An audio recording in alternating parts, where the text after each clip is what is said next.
বিধায়কনাথ বাপ্পা চ্যানেলে আপনাদের সবাইকে স্বাগত। আর আমি আপনাদের সাথে আছি বিধায়কনাথ।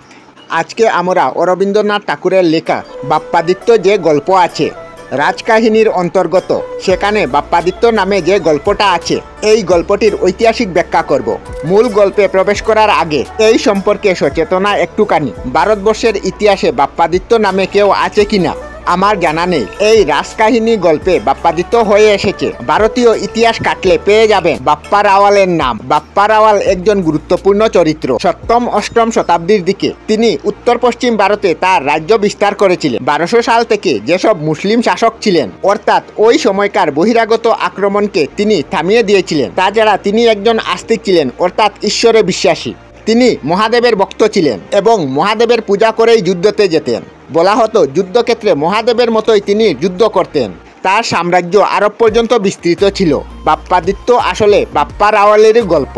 এখানে কবি বাপ্পা রাওয়ালকে বাপ্পাদিত্য বলেছেন। বিখ্যাত বীর রানা প্রতাপ ছিলেন বাপ্পা রাওয়ালের বংশধর। আমরা আমাদের চ্যানেলে সব ধরনের ভিডিও আপলোড করি, যেমন ব্লগ, নিউজ, কুকিং ভিডিও, ধার্মিক আলোচনা ইত্যাদি। যদি আপনারা এই ধরনের ভিডিও দেখতে পছন্দ করেন তাহলে এই চ্যানেলটি নিশ্চয়ই সাবস্ক্রাইব করবেন। আমি আপনাদের সাথে বিধায়কনাথ আজকের মতো বিদায় নিলাম। আর ভিডিওটি ভালো লাগে লাইক, শেয়ার ও কমেন্ট করবেন। ভিডিওটি সম্পূর্ণ দেখার জন্য অশেষ ধন্যবাদ।